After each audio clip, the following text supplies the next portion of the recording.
Saturday. So right now, I'm going to bring up Megan Griffith. You have seen her before from Kentucky League of Cities. She's going to come talk to us about some of the legal groundings for what we're going to be doing and give us some kind of scaffolding to work with. Does that sound about right? Okay. Welcome her back. Woo! Thank you. I know when it was announced that I was here to talk again, some of you were kind of like, oh no, is she gonna do the whole legal thing again? I'm not, don't worry. We're gonna just do a quick recap of what we talked about as you guys start these conversations about what your recommendations are gonna be. Because remember, we have to know what our guardrails are so that we don't all waste our time and then come up with a proposal that might not be legally allowed. So really quick, we're just going to talk about what that charter is. So remember, we're rewinding back to the 70s where we have those two separate entities. We have the county and the city. They're now going to become one. And in order to do so, we kind of have to have some rules about what that's going to look like, right? How many council members are we going to have? From where are they elected? How are we going to pass laws? How are all of these processes going to work? Now, if you're watching March Madness currently, this will be a helpful analogy. We are not talking about the plays that the coaches are calling, right? We're talking about the rules of the game of basketball. That's what the Constitution or the charter is, right? So if we're talking about the rules of the game, that's not going to be things like how much are our taxes. I saw some of those comments from the public that were like, why are all my taxes going to the schools, right? Those aren't the types of conversations we're having. Those are policy discussions that our elected officials get to make. Also, surrounding the conversation of, so we covered that. So we know what the charter is, right? It's that structure of government. It's how laws get passed. It's how many elected officials we have, all of those types of things. Now let's talk about what cannot go in the charter. These are those policy things that our elected officials get to make, right? First off, ground rule, anything that conflicts with state law. So obviously, we cannot put something in the charter that is otherwise illegal. That's pretty self-explanatory. There has been some conversations I saw in a recap from this group and from the public, so I just want to make sure that this is clear before you guys go into your conversations. There's a lot of things surrounding compensation that says, okay, well, if we're going to pay these people more, right, are they going to, A, work more? Are they going to be accountable to anybody? All of those type of performance reviews questions, those necessarily don't belong in the charter, and we're going to talk about why. So if you have any questions related to that, I'm happy to answer. But first, we'll talk about what doesn't go. So again, we're not talking about how we discipline elected officials, how we remove elected officials, and we can't override laws that already exist. That's back to that first bullet. So if there's a state law or if there's something in the Constitution that says this is how a city government is supposed to operate, we can't contradict that in the charter. Because if you remember from the first presentation, we have that hierarchy where everything has to comply with both the Constitution and state law, and then comes our charter, and then comes our ordinances where we make those policy decisions, okay? So let's talk about what does oversight of elected officials look like. There has been a lot of conversation, I know, kind of goes hand in hand with a compensation conversation. So in order to understand how this works, we have to understand that elected officials are not employees.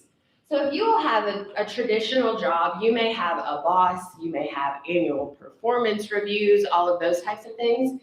Those do not apply to elected officials. There's no supervisor, there's no chain of command for an elected official. They are autonomous. They have the ability to make their own decisions in a way that most traditional employees don't, right? This also stems from that each branch of government is co-equal. And what that means is they all have the same amount of power. And that's an important process in government because you really don't want politics to influence an elected official's decision-making, right? You as a constituent want to know that if you voice a concern to your elected official, they can go into a conversation and represent your opinion without being afraid of a performance review or what the other branch of government is going to say, right? So this is a proper way that we take influence out of that process. Okay, Also, something to keep in mind, there are already guardrails that are baked into state law. So obviously we have an ethics code, right? They can't do certain financial things that benefit them. We have statutes that talk about removal. So if an elected official does something really bad, they may be able to be removed or impeached. That term is used kind of interchangeably. And there's also criminal laws. If they are embezzling, that's a crime, right? So as long, I understand that you all are wanting some more accountability on top of that, but there are already some guardrails that they obviously have to follow. Also, transparency. There are both open meetings and open records laws that says anytime that the council is meeting to discuss public business, it has to be open to the public. You all can go, you can watch, sometimes participate, sometimes not, but it is open to the public. Same thing with open records. Any document that's created by the government, you can ask to look at via open records. Now, there are some exemptions for certain documents, like you can't ask for everybody's social security number, right? But there are, for the most part, ways that you can access public documents. That's an accountability tool, right? Okay. Also, there are structural things already in place. So a veto is a great example of that balance of power. If council passes an ordinance, the mayor can veto it, right? That's an accountability measure. And then it goes back to the council and they can override that veto. So that's those balances that are already built into state law. So you're like, okay, well, if we don't have a say, why are we here? You do have a say. That's not what I want to get across. That's not the point I want to get across, right? But ultimately, how are elected officials held accountable? What do you all think? Yay, voters, elections. Okay, so voters are the ones that evaluate those policy decisions, leadership, responsiveness.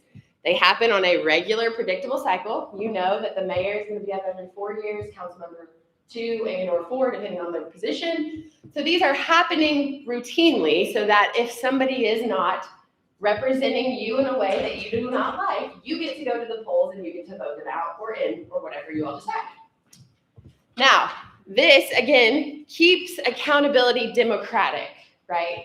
Back to that point I was making. If we had performance reviews or if we had the mayor who got to say, oh, you didn't come to 5 meetings this year, you're going to be punished, that can potentially influence how our elected officials show up, the conversations they're willing to have, the interests they're willing to represent. Again, this also protects a minority view. So if everybody on council feels one way and an elected official comes and says, well, my constituents don't feel that way, are they going to feel comfortable voicing that opinion? Maybe not. So again, I don't want this to be an all-around negative to say there's no accountability, because there is. But I also want to highlight why the accountability structure is the way it is. Any questions on that? You all are like, it is Saturday, we're tired. Yes, okay. So on the accountability Yes. and the disclosure, Yes. Even though we can't say they have to attend 5 meetings, Right. We could suggest that there should be a regular report of attendance. Yeah, that's, I don't know, let me think about that. So I think your thinking is correct to say you cannot mandate attendance, right?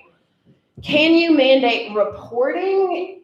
That might not be a charter thing. Remember, charter is high level, 30,000 foot view. We're talking how many council members. So that might be too in the weeds, but let me think about it and bounce that off some people. And you're like, you didn't even answer the first question I asked, so why would I ask you? Okay. Let me think about it. Yes. Who attends is in the public record. Sorry, what was the first one? Who attends is in the public record already. Yes, that is correct. That's a great point. So these open meetings requirements we just talked about, part of those statutory requirements is they have to say when the meeting was, who was there, and who voted how. So there's a voting record. So if you're concerned about attendance or you're concerned about how your elected officials are voting, those are all recorded in the minutes for the public meetings. Great point. Thank you. Okay.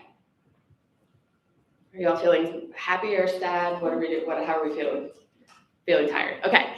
All right. So again, just 30,000 foot view. We're talking structure. I think we're good on that. We've already pinpointed that we're talking about compensation. So really our conversation is if we change compensation, what are we gonna change it to and how's it gonna get set? And then that review is who reviews it, when are we reviewing it, how often are we reviewing it? Those are all structure things. Now, what we're not gonna say is our taxes don't go to the school board anymore, right? I think we're all good on that. But you all got to see, you all get to sit in the seat of an elected official for public comment. You're like, who's talking about taxes? Nobody's talking about taxes, right? No, that's a good exercise. So, okay, I'm gonna pass it back unless you all have any more questions about, yes, we do, okay. Yeah. So we were talking about Thursday that we can suggest 3 things outside of the 2 things we have to decide on. Okay, we could recommend the council look at something. Mhm. Could one of those be, and where would this be, increasing their term from 2 to 4 years? So that is a charter question, and the term limits have been changed before by charter amendment.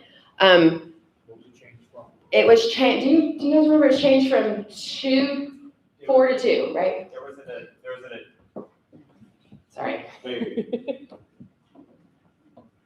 There was an attempt in 1998 to change the terms for district council members to 4 years from 2 years. And it was voted down. And there was, in the previous 1987 charter review, there was a term limit extension Yes. that took all council and mayor terms to 12 consecutive years. So could we suggest again that they review that and put that in the? on the ballot? I'm looking to my Civic Lex people. I mean, legally, from a legal standpoint, yes, whether that is the goal of this assembly or not, I will pass it. Yeah. Hello again. Yes, so you could theoretically make that recommendation. I think that's a question of if you all have enough information for that, but you could also make a recommendation that in the next charter review, they look at that. Yeah. Does that answer that Thank you. question? I had to phone a friend. Thank you. Does that answer your question? I think from a legal standpoint, yes, that is something that could be recommended. That is something that's included in a charter. And to Richard's point, it could be included in the requirement for a review. Does that answer your question? Okay. Yes. Can compensation be changed Mhm. without review of the charter? No, that's a great question. So because the charter sets the compensation at that 6,000, which is adjusted for today's dollars, it cannot be changed because then it would violate the charter. So in order to change compensation, you have to have an amendment to the charter. Is that the main reason that the charter review is part of this process? Like the charter review that you guys are currently doing? Yes, that in general, people think that the council should be getting paid more, and they say, legal department says, well, that can't happen without charter review. That is They say, correct. okay, well, let's add charter review into this process. I don't know that they're necessarily interconnected, but I think to your point, that is a big policy driver of why this is happening. Yes, that, you have to do a charter review to change compensation is one of the reasons why this group is looking at compensation, because this group is looking at the charter. And then in terms of our second topic of charter review, it's not 100% of the reason why we chose that as a second topic. We're also just think charter review is a good and interesting topic. But I do think it's a really interesting pairing, right? Like if this group comes up with something with compensation, but it's also like, and also maybe we want to do some more charter review. So if this doesn't turn out right, we could look at it again. Like something like that, I think could be a part of our recommendations. It doesn't have to be. These two topics can be separate, compensation and charter review, but they also might play into each other. And that's kind of up to you guys. And you also have to remember when they set that compensation of $6,000 in 1970 something, they had no idea what 2026 was going to look like. They had no idea what things would cost, what that looks like today. So you also have to remember, because the charter is so hard to change, what you set today, how does that look in 20, 25, 30 more years if nobody comes back and does this process again, which to Kit's point is a good kind of segue into that charter review point. Yes. We've been referring to the salary Uh-huh. of $41,000. Yes. and compensation as interchangeable. Mhm. But in commerce, Yes. having done compensation for people, Mhm. there's like a 7-point compensation package, that has Mhm. stock options, Yeah. bonuses, perquisites, et Mhm. cetera, et cetera. Yep. So do all of those non-wage kinds of compensation things, are they also all subject to the charter? That is a great question, and if you all didn't hear, he's basically saying compensation is more than just the number that you are getting paid on paper. So compensation can be more than just a $6,000 or whatever it is adjusted today. Compensation is the number that they're paying is 6,000, which equates to 41 whatever today.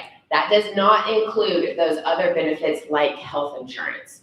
I think the packet said that health insurance and other benefits are available to council members. For the most part, they're not being utilized. But those dollar amounts for how much health insurance costs, that does not go into the 41,000 that we're talking about. So this is strictly what they're getting paid, gross salary, and then none of those other benefits. Yeah, to follow on from that, it is very clear about council people getting all the benefits of a paid employee of the city council. Yep. But I guess the question is, like police. Yes. Police actually take home salaries are almost double. Because of overtime and other reasons, yes. Yeah, which brings up a good point that we use the term salary, that actually has a legal connotation behind it. There's something called the Fair Labor Standards Act that says employees either have to be exempt or non-exempt. If they are non-exempt, they get a salary no matter how many hours they work, right? You could work 80 hours a week, you could work 20 hours a week, you're still getting the same amount. If you are non-exempt, every hour that you work over a certain amount, you get overtime, which is why those police officers may bring home a lot more money than what their bottom line on paper salary is, right? So this really flows into the conversation of part-time versus full-time. It doesn't matter what you call them. You got to pay them 41,000 whether somebody shows up to one meeting or every meeting and every neighborhood meeting and every social event. It doesn't matter. So don't get hung up on part-time and full-time, because really what you're looking at is how much are we paying them to do the job. Now, we can't put parameters on that. We can't say you got to clock in 40 hours a week because of that autonomy conversation we just had. Does that help answer? Yeah, it does. But I was just trying to go to say, if a council member was obligated to be on morning TV, every week, or the mayor does the radio show every other week, can that be compensated for in a different way? Okay, that's a great question. So no, the Kentucky Constitution says, and the charter kind of falls in line with this, that you cannot pay a council member or an elected official above and beyond what is set, which here we have our number, right? And that keeps bribery, things like that away, okay? So one, we're not changing compensation in the middle of a term because we don't want people to enrich themselves.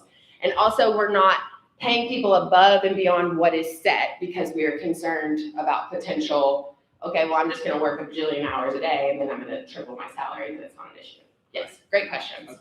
If by chance we decided we wanted to change the compensation. Yes. Since the $6,000 is in the charter, would we then change the $6,000 and then figure out what that equates to today? Yes, so we got some advice from the Department of Law, who ultimately has to be okay with the wording or whatever amendment comes forward. And they have taken the position that it has to be a number. So you would be looking at that $6,000 and you would say, okay, just for round numbers, I'm not making this recommendation, but we're gonna say $50,000. That 6,000 gets amended to 50,000. And then you could also include some sort of, rubber dollar is what we call it, but adjust for inflation for the future. Okay, so we would have to go back and change. Correct. We just make it as today. Right. Plus Right. inflation. Yes. Great question. You guys are having so many good questions. Is this okay that I'm taking up all the time? Okay. There does, even from the public comment, there does seem to be a lot of either supportive pay or if pay were to increase, more accountability. Yes. While we can't say they have to do X amount, can we say that they have to set a limit for themselves?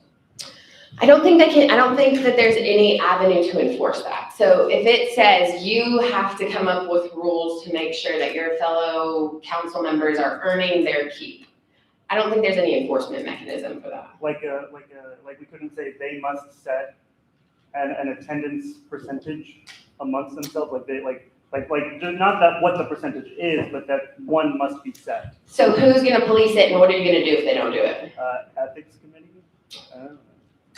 I'm not trying to be smart, I'm legitimately asking your thought process.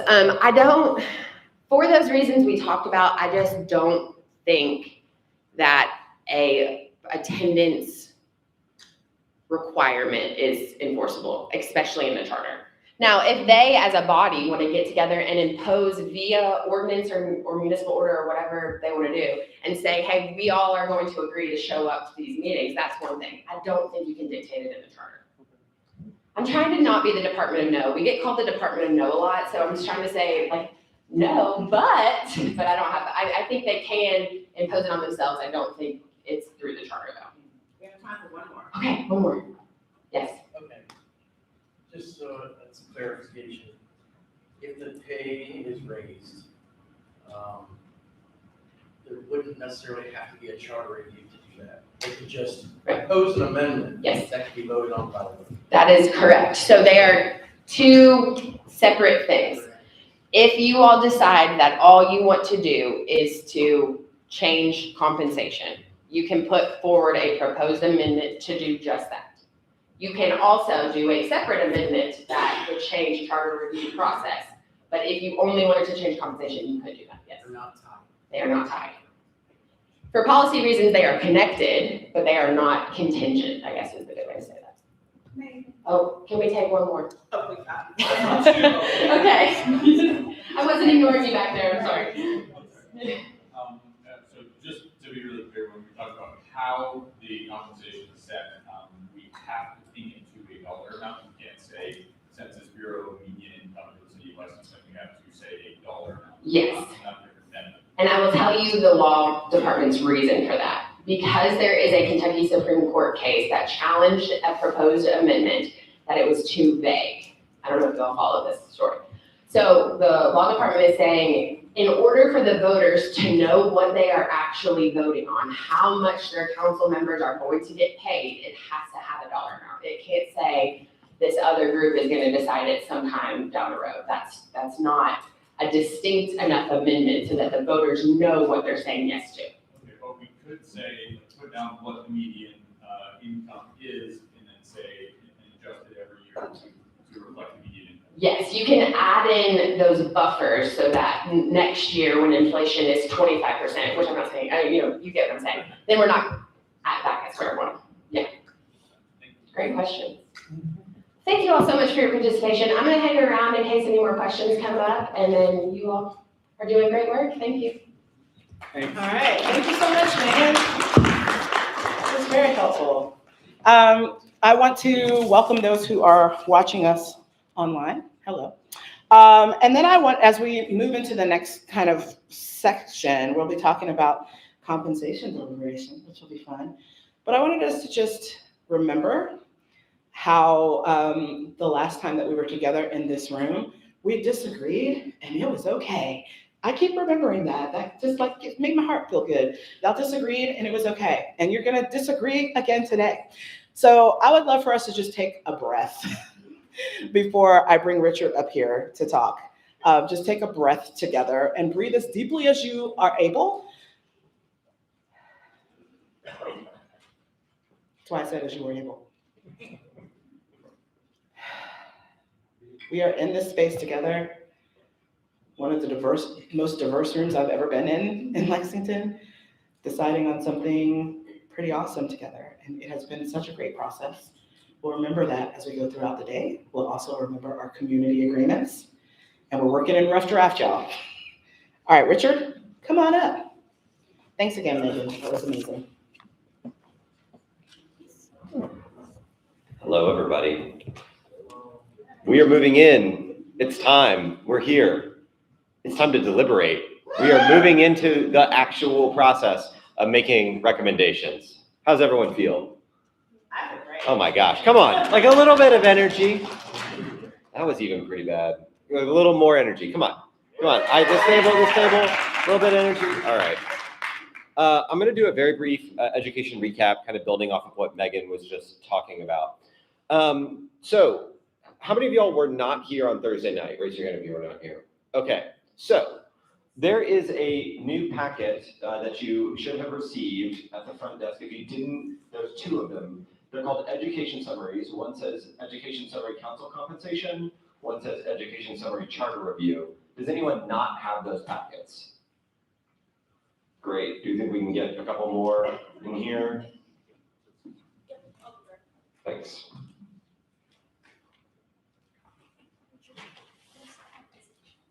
Sorry, yes, you should have two, but yes. Great. Does everyone have this? Great. Okay.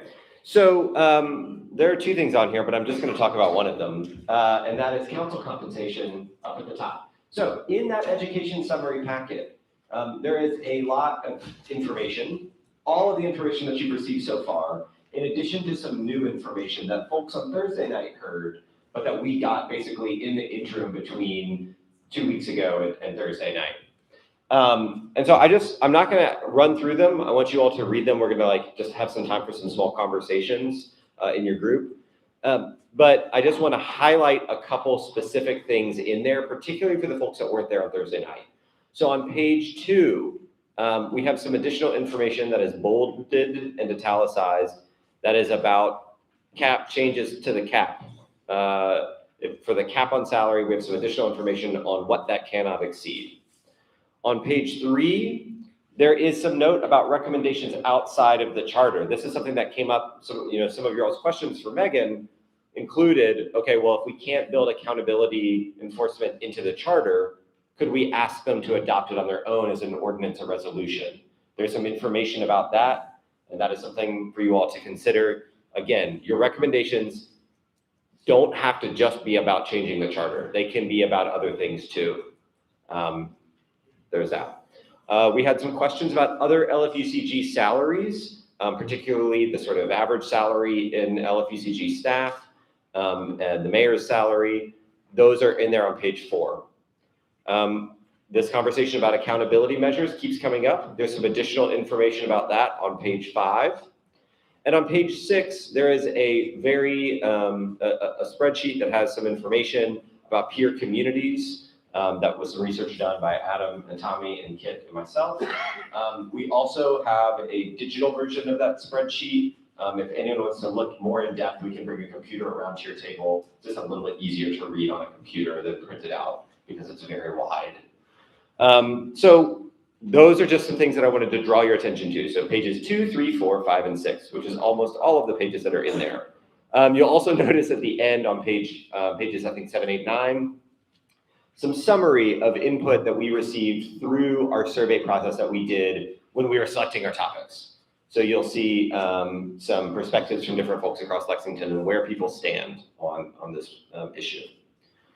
So we have groups of 3 kind of at tables. Some tables don't have all of their 3, but what we would like for y'all to do is to just take some time amongst your table in small groups to just talk about this. So we're going to just give you all 8 minutes, if that sounds good, to talk about it. If you have a question about any of the education things, please raise your hand and I'll come over and answer questions, and Kit will, and anyone else will that is so able. So does that sound good? 8 minutes to just talk about some of this education stuff or review it if you haven't had a chance to do that yet. Okay, here we go.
Back together. Can I get a mic runner for somebody? Awesome. All right, we're keeping y'all on track today. Okay. We're gonna try and keep this train moving. Can I get just like 1 or 2 reactions from folks about what you're feeling, what you're learning? All right, Steven. I think this table is pretty much in agreement that raising the salary is a good idea. Floating the idea, and this would be very high, but pinning it to the median income for the city of Lexington seemed like a good thing. There were some concerns about, or some hope that could increase representation on city council. Okay. Other thoughts, suggestions, surprises, anything coming out of the education side? Go with Tom. No, keep my mic. So I do keep kind of coming back to like, everyone at this table thinks it should be raised. Like, I think everybody at this table is in agreement of that. And the people that had hesitation in the public comment generally wanted more accountability, which is why I was inquiring about accountability. And I was getting a little more information from me, and she was saying that they can ask, what was the commission? Or what, sorry, I don't know the terms, but essentially. So we had the conversation about what would it look like to try to bake in a requirement that they adopt a policy upon themselves. The problem with that is what we talked about. Who enforces it? Can we enforce it? Is there any meaningful enforcement? And I think Professor Douglas might have talked to you all about this at a session and says, can you ask them to adopt a policy about attendance potentially with the understanding that if somebody doesn't come to meetings, is anything meaningful going to happen to them? Probably not, because of all the reasons we talked about. There's still state laws about removal. The Ethics Commission can't remove a member without going through the statutory policy. Only the council can remove each other, and that's a whole big process, right? So I think what we landed on in our conversation is we will ask the Department of Law their thoughts on, okay, if we say in the charter that there has to be some policy adopted for an accountability measure, what are their thoughts on that? Did I recap our conversation? Yeah, I think that was a good summary. And the reason for that is because I think the people that, even though it's not enforceable in any real sense, like they could be found in violation of ethics by the committee, and even though that doesn't do anything other than go on their permanent record, it would reflect poorly and would make the voters more, like, realize more when the next election comes that they're not attending. And I think that even though it's a non-enforceable, like you can't enforce that, I think it would make the people feel better that there's accountability for the people that are raising it, if that makes sense. So they would feel more confident that their money's gonna be going towards it, even when in practice it might not mean much. But all right, what I'm hearing is public shaming. Yeah. It's an effective tool. I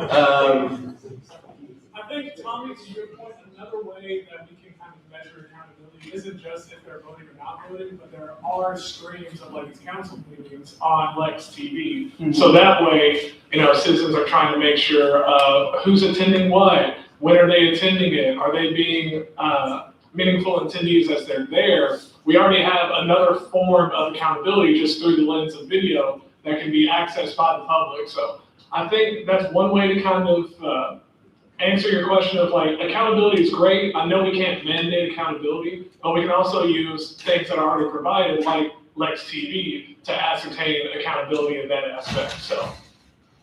Great, yep, and maybe even a way to like make that information more visible. Wait, Bob, one more, and then we're moving on.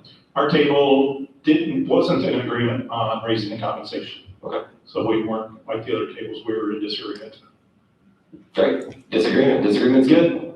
we want disagreement. Is accountability an issue? Has that been an issue? I'm not really understanding. Has accountability been an issue? Yeah. There's a comment from the group about that. So it's my understanding that different council members do like vastly different amounts of work. And so, like my friends who are aides will tell me like, oh yeah, that council member's like, they're just like not involved, you know? Or like they'll go to all the meetings, but they're not involved in anything else. And so they're like technically doing their job, but like not as well. I don't know if that answers. And I'll say from, this is, there have been in the past several councils, you know, I'm just thinking about as long as I've been closely paying attention to council, which has been about 14 years. There have been several times where there have been council members who routinely don't show up for meetings. So there have been, some of them have been elected out. So, and you know, then some choose not to run. And then, you know, there's varying outcomes to that, but there have been accountability issues before. Two more, and then we gotta move on, right? Great. Could we do something like ask, if you're willing, ask Civic Lex to, on a quarterly basis, publish the attendance of council members? You could also ask council to do that There we go. in a very visible spot that Civic Lex would then send out to people. Yes. One more real quick comment. I just want to clarify that even if it weren't an issue, it's definitely a concern for voters. Like, I think accountability is a huge concern in both from conversations I've had here and from the public, where there is definitely a concern for accountability. And that's why I say if the ballot had on it almost like a written accountability, even though again, it wouldn't be enforceable, it might make people, I think that a lot of people that vote for this aren't gonna know anything about this. They're not gonna know we decided this, a lot of them aren't gonna know that this is coming from us. They're gonna think that the council members are wanting to give themselves more, even if we agreed amongst ourselves. And so having something with accountability in the same line where like they're getting paid more, but they have to set these rules for themselves to follow, it might, again, I know it's not enforceable, it doesn't mean anything, but it might make them reading it feel like the money is going towards, it's more of a feeling thing that I'm going for, in a sense of thinking about the voters voting on it. Okay, I think it's time for us to move on. So I'm gonna hit the next slide here, which is going to be Kit coming up. Hello, everybody. I'm gonna refresh this window because I changed the slide. Here we go. Okay, how we doing? Doing good? Okay, great, awesome. So I am here to talk to you about a compensation proposal worksheet that Haley is gonna pass out right now to her table. This is gonna be kind of the structure of the deliberation you're about to do. So I'm gonna talk to you a little bit about the worksheet, then a little bit about the process we're gonna do, and then I'm gonna release you guys into small groups and you're gonna make your first proposal, which is really exciting. It's a big milestone. It won't be your last proposal, but it will be your first. So the way we are going to tackle this compensation question, and we're gonna do the same thing this afternoon with charter, is we're gonna have people work through this proposal worksheet. And it may look familiar to you because the first half of it is the same as the flow chart we saw in last Saturday's session on the 14th. So we have these kind of options for council compensation. Do we want to propose an amendment to the charter? What are our options? What's an option to change compensation in the charter? Shout it out. Tying it to a benchmark. Tying it to a benchmark, so that would be changing the process. So we can change the process, or we can change the cap directly, exactly. Or we can do both, or no, we don't want to amend compensation in the charter. And within those kind of big four options, which is this column here, our big four options, there's kind of, some different options within that, right? Which is why we did this as a flow chart. So maybe we want to change the process, and maybe we want to do that with the benchmark. Maybe we want to remove it from the charter. Maybe we want to propose a new commission to advise on compensation, all those little nuances and details we've been getting into. So what you're going to do with this proposal worksheet is, as a group, and your first groups will be a group of probably 3 or 4 people, you have to pick one of these 4 boxes of which thing you want to happen. So that'll be kind of your first decision, which of these big 4. And then within that, what do we want that to look like specifically?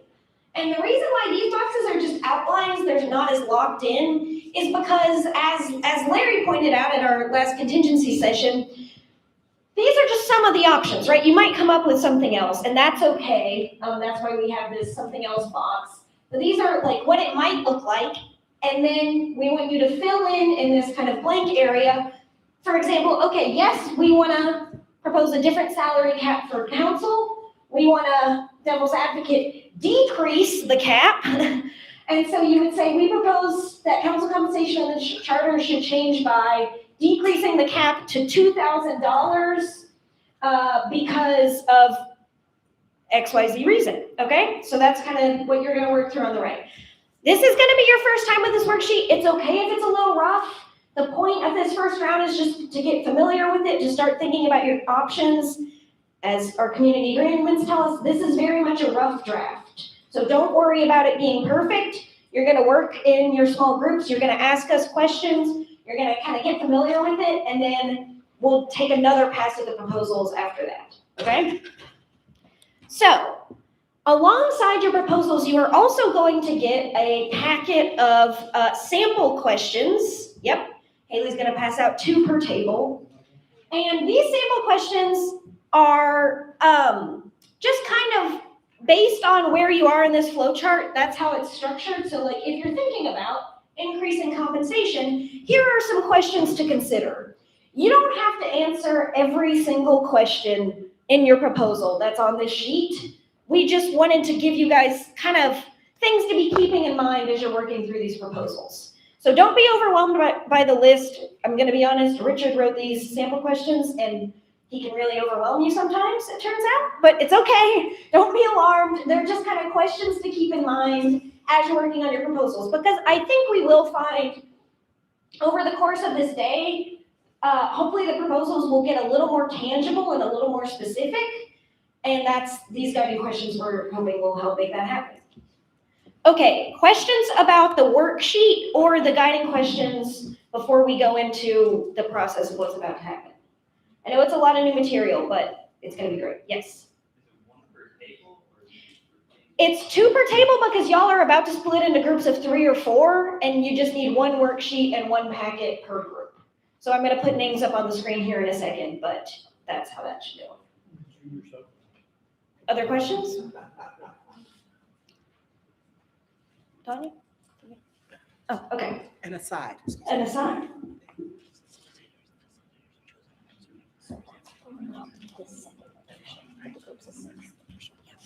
Okay, so here's what's about to happen. Here's our lovely diagram prepared by Haley. Do you guys like this diagram? I think it's beautiful. Yep. Okay, cool. Of course. So this is where we are right here. Teams of 3 or 4 are going to work on a first draft proposal. You're going to get about 30 minutes to do that. And you're just going to do it in your little small group, and it's kind of a practice time. So, no pressure. It's going to be great. Then we are going to come back into this room, share your proposals with us very briefly, and then take a break. And during that break, our staff is going to look at every proposal that each group came up with and try to match them. So we're going to see, okay, this proposal and this proposal have a lot in common. We're going to lump you guys together. This one and this one have some shared traits. We're going to lump you guys together. It won't be perfect matches because we don't know what you guys are about to come up with, but we're going to do our best to match each small group into a larger team until we have 4 big teams. And then those big teams, that's like That's gonna be your team for like the rest of the weekend on compensation. So it's very exciting. You guys, we're naming the teams. It's a secret what they're gonna be named, but you're gonna find out shortly. And those teams together will create, you'll get a blank copy of that worksheet and you'll create a new proposal that hopefully reflects the best of both of your plans. And hopefully you can agree on, as a group, one shared proposal across your entire team. That one is gonna end up, it's gonna go on a flip chart, and you're gonna present it out to everybody else, and we're gonna do a World Cafe where people get to walk around and look at them. They're gonna give you feedback on your proposals. And then at the very end of this block, we're gonna do a quick straw poll on each team's proposal, see which one's the most popular, and then that is where we will end with the compensation today. And then tomorrow, we'll pick them back up and we'll cross the finish line. But that is kind of the first flow today, and then we'll take a bigger break and then do the same thing with charter this afternoon. Questions about the process? How are we breaking up in the groups? I will tell you that in just a moment. Okay, so yes. I got one question that I think everybody in here needs this information to make a decision. Okay. So currently, each year, it's going up by what? It's going up according to the consumer price index, Okay, and which is about 3%. so what's it been on average about the last 5 years? To get an idea? It's about 3% per year. Every year it's been about 3%. Yeah. Yep. And that consumer price index is calculated by the federal government based on how, inflation is changing, but that's what it's tied to. Okay, so I'm about to put the groups up on the screen for this kind of practice run proposal making. You will have 30 minutes. You can stay in this room if you would like. You can find somewhere else in the campus center if you would like. That classroom that we have is open. The lobby is open, but just be mindful that you have 30 minutes, so don't, wander around too long. But these are your groups. They should be roughly who's at your table, but we had to remix a little bit. So find your group. Grab your worksheet, grab your packet, and then you have 30 minutes. Okay.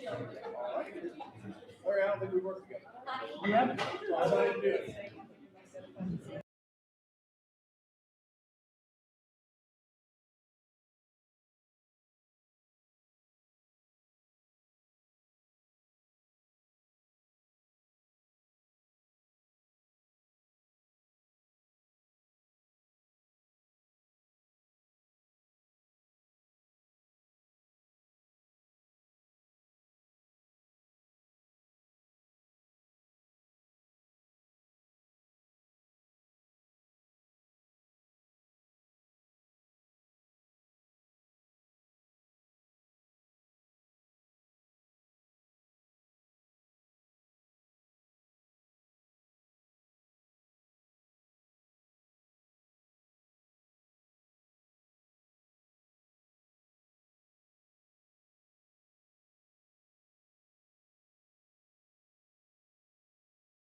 Okay.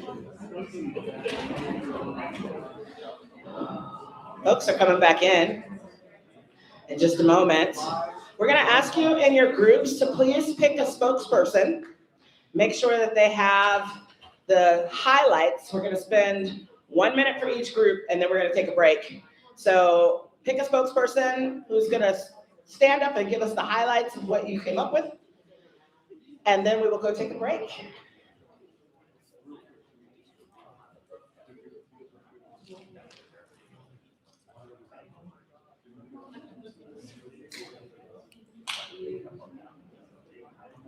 You're ready. Is the mic hot? Thank you.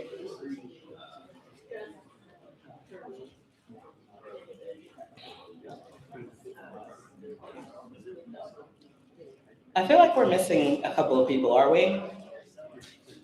Yes. Okay, thank you. I think they're gathering them.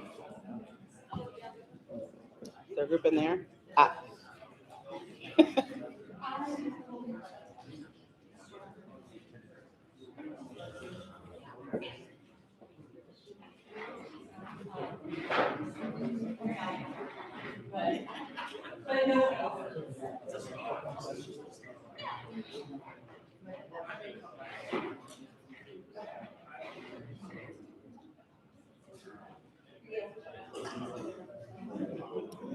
Okay.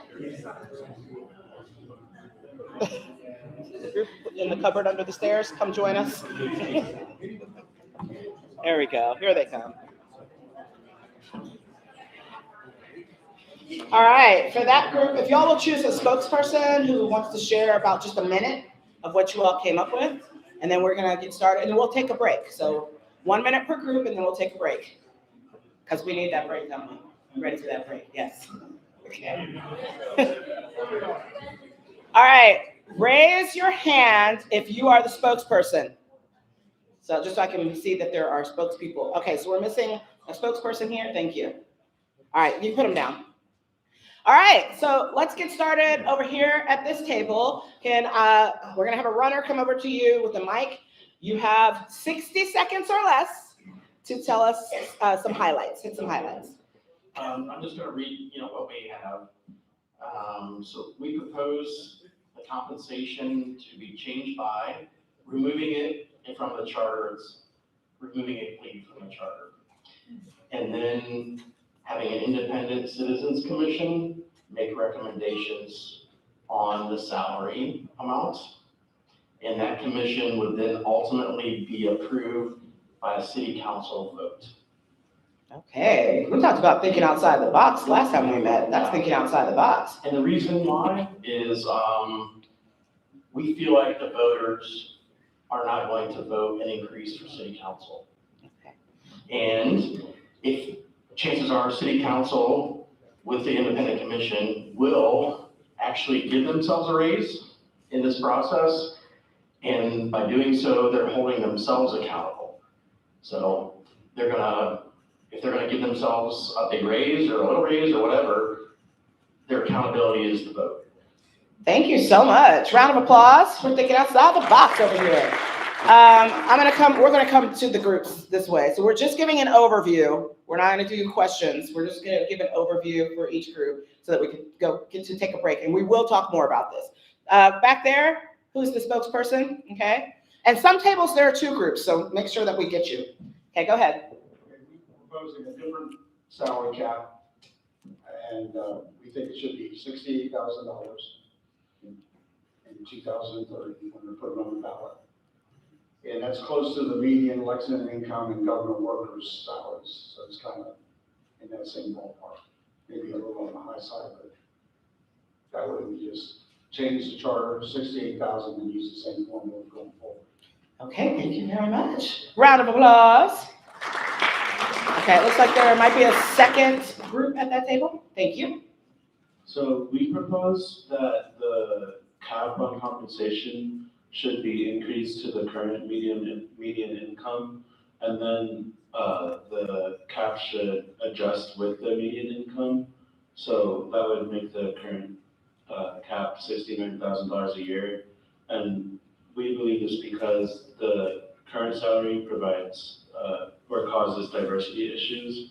And we want to make sure that council members can come from a wide population, including people who don't have the money to be able to afford life with the wage that is currently held by council members. Thank you so much. Round of applause. We're gonna go back to that table. Connor's got his hand raised and we'll come up here. Thank you. We decided on increasing the cap on council compensation between 50 and 60. It was really, there was a lot of conversation on what that number should be or even increasing it at all. So we were even leaning more towards the lower end or not as a whole. And our goal is to balance between keeping the current state as it's not too broken right now, and we're really within the range. It's not like we're super outside the realm of reality when we look at other cities. So we thought that was fine, but we did see a point of increasing the diversity of available council representation by increasing and allowing more people to run. Okay, thank you so much. Round of applause. Anyone else at that table? Thank you. So we propose raising the salary to roughly 60,000 to reflect the median salary, while also considering like the cost of living. And we're hoping that an increased salary will build like a more representative and effective and like committed like council. Thank you so much. Round of applause there too. We'll come over to this table.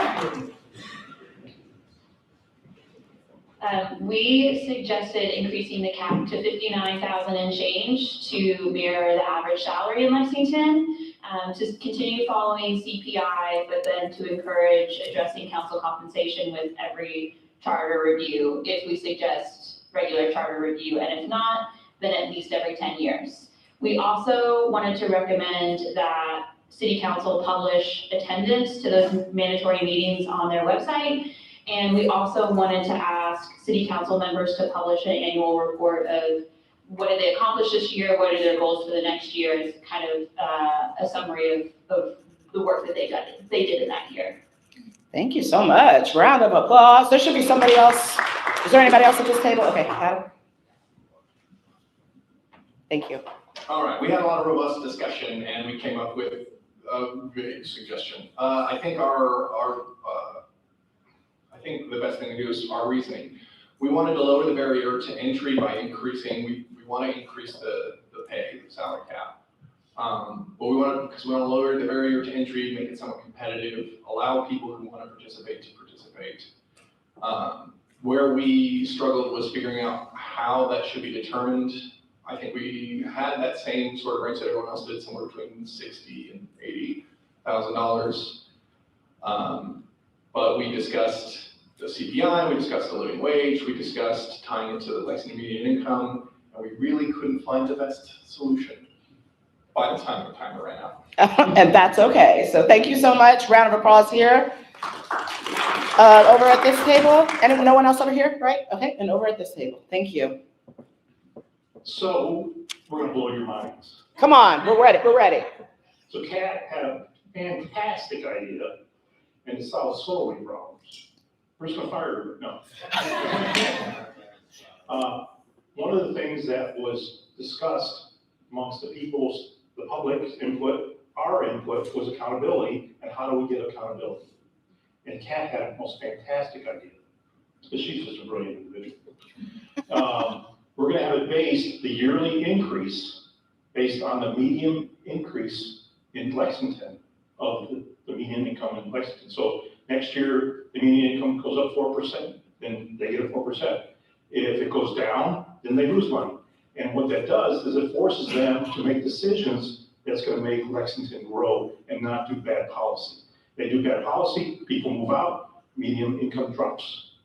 Or if median income drops, not because they moved out, just because they're doing bad policy, we're not getting new companies in the area, then they lose money. But they can also make a lot of money if they keep on making decisions that are good for Lexington.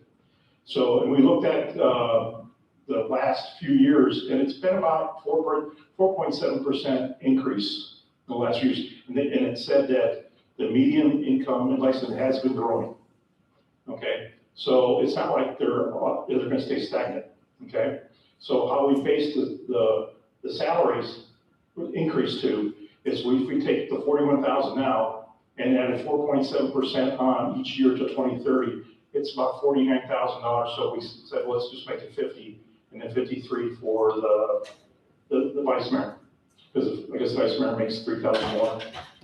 So it'd be 50 and 53. And one of the things we were very concerned about is we don't want to make this so attractive, the salary so attractive that people say, gee, I can live off this salary for 50 years. Okay, and then you never get rid of it, but they're constantly running, they're always in there, they're popular, so they're always there, okay?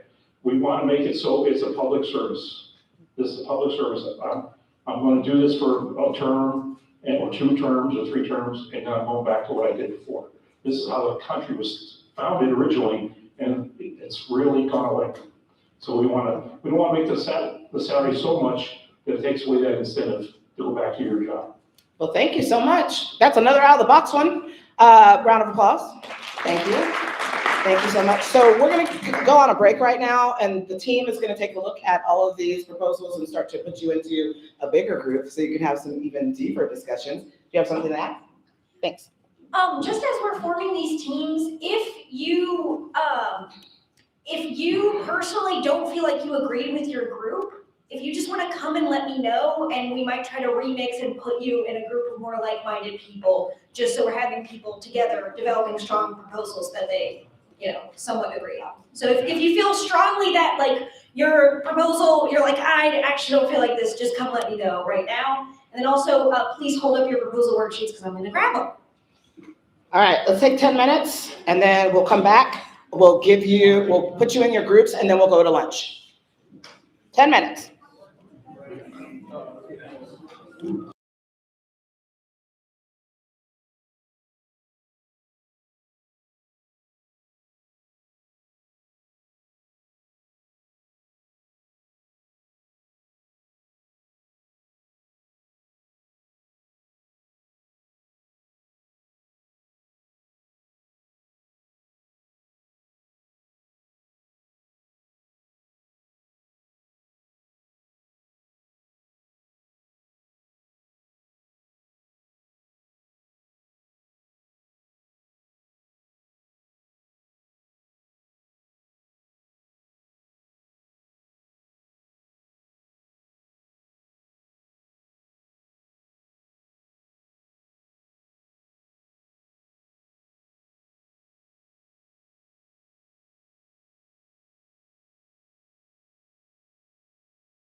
All right, everybody, we have just a couple quick notes before we give you your teams and go to lunch.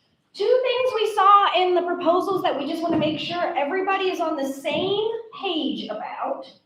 First thing, in terms of the timing of a compensation amendment, it can get voted on this year. If there's an amendment about compensation, it will likely go on our ballot this November, 2026. It's just that it wouldn't be implemented until 2030.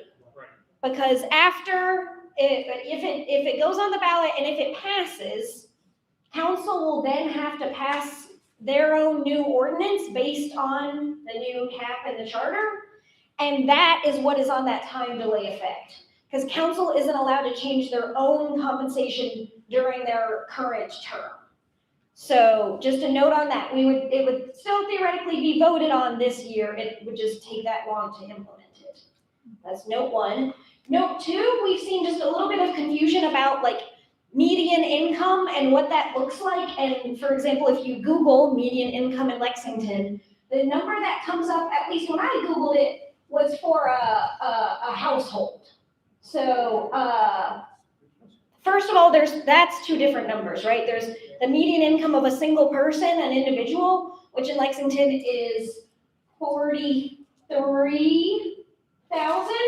And then there's the median income of an entire household, which is like typically like 1.5 full-time workers, which that's that 69,000 number. So that's just one flag.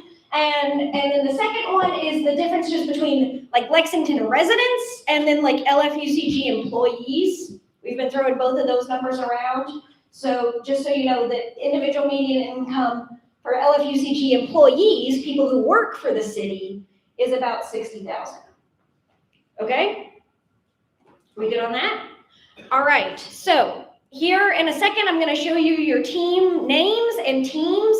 Get with your team really fast, and then you will have an hour to both develop your proposal and eat lunch. So you can do that in whatever timing. If you guys are hungry, you can like start with lunch and maybe talk about your proposal a little bit and then, get back in and go for it. But that's how that's gonna go.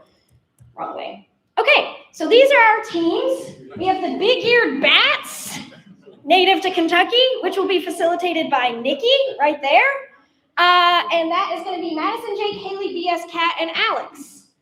We have the monarch butterflies, who will be table facilitated by Megan. That will be Kamei, David C., Pam, Orion, Samuel, Joshua. We have the flying squirrels, table facilitated by Javon. That will be Larry, Tommy, Adam, James, Laura, Shelley, Terry. Yes, that's Tommy, Terry. And then we have the Eastern Box Turtles facilitated by Noel. And that will be Stephen, Vicky, Sophia, Connor, David, Zuri, Jennifer. Does anybody not see your name up on the screen? Ed, who was in your group? Who was in a group with Ed? Raise your hand. Okay, you will be with the Eastern Box Turtles. Yep, sorry about that. It was a little hectic. Okay, does anybody have questions? You will have 1 hour to make a new proposal worksheet. Yep, you'll get a new blank sheet. Your table facilitators have the blank sheet, and you're also going to develop like a flip chart version of that, but I'll come around and talk to you guys about that. And you have 1 hour, so we will meet back in this room at 1:15. Does that sound good? Yes. Yeah, so Christy, who most of you guys have met, I think is standing by the cafeteria, and you just give her a heads up when you head in, and that'll be good. Yeah, go check in with your table facilitator and then make a call about lunch and go from there. Okay? Great.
Welcome back. Welcome back. So I'm going to start by reminding us of the brave space that we read. And one of most people's favorite things was, this space will not be perfect. Lunch was not perfect. So I'm going to start off with that. Having a working lunch was not our best idea. So it was stressful for people who were waiting for food that wasn't ready yet. And it kind of took some time away from you all just being able to have time to talk. So we wanted to make a little more space so it didn't feel quite as rushed, because I believe that there were some dissenting thoughts that maybe didn't get captured.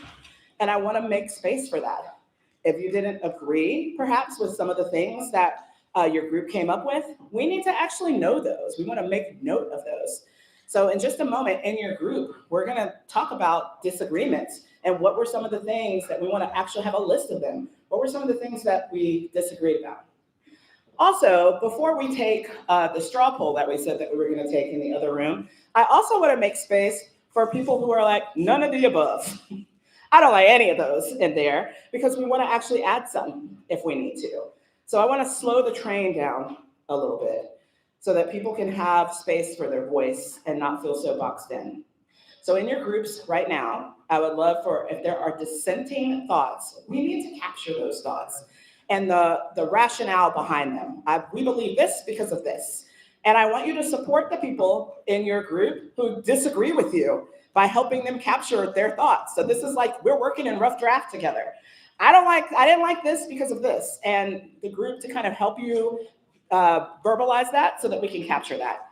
And then also, as you walked around to the 4 options that we have in your group, if there is somebody who says none of the above, we want to make space for that too. If we need to have a none of the above space while we're walking in there for our straw poll, we want to do that as well. What questions do you have about what I'm asking you to do right now? So we're putting it down. No, we're not doing any dotting right now. In your group, we're talking about what were some of the things that you kind of acquiesced on in the group, that you didn't get, I see your hand, that you didn't get the opportunity to put on there when you had to make a lot of compromises. And there are people who were like, that compromise was too much compromise. It didn't capture anything that I thought. We need to hear those voices and we need to capture that. Which group are we going to be back in? Group 1 or 2? The group of 6 or more. Yes, so the group that you just came from, we want to capture that, and that's a great question. Thank you about process.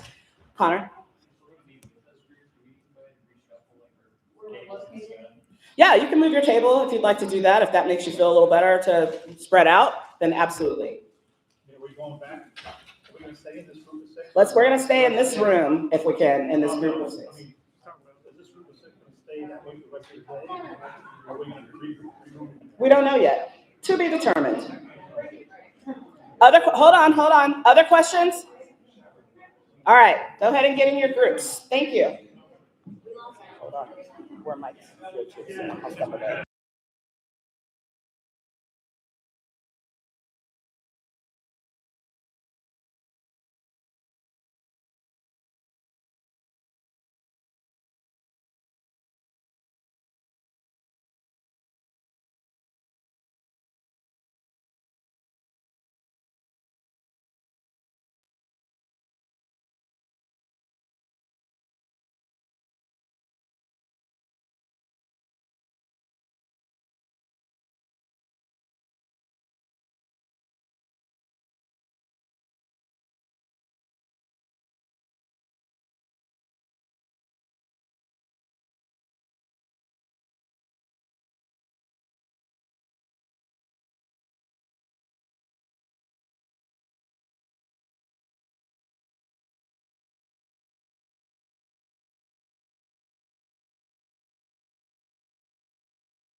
All right, I'll ask y'all to finish your final thought.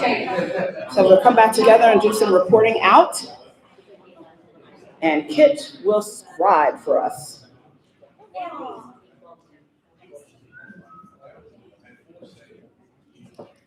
Thoughts are being finished? Okay.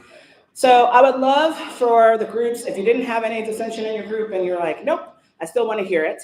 So we're going to start with this group, and we just want to hear what were some of the things that bubbled up, and if nothing bubbled up, we'll move on to the next group. What do you want to know from the bubbles? What's in the bubbles? Where was the group disagreement? I think the biggest disagreement for us was how do we tie the kind of yearly increases split in between, do we tie it to some form of cost of living, which represents, cost of living, or tie it to the salary increases, which gives some level of incentive and accountability to the council members. If we tie it to, median Lexington income growth, it encourages them to make policy that increases that, which is good for everybody. But some of the dissent from that was cost of living can tend to run away rather quickly from salary benchmarks.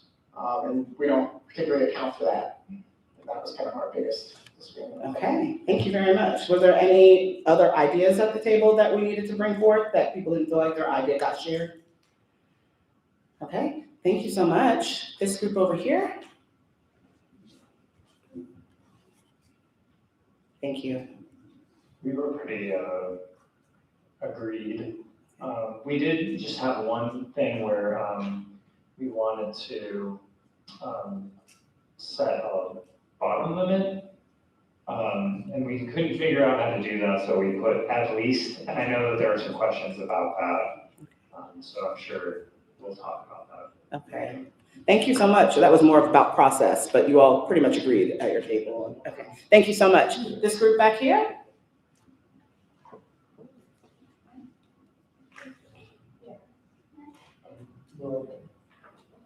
You're okay. All right.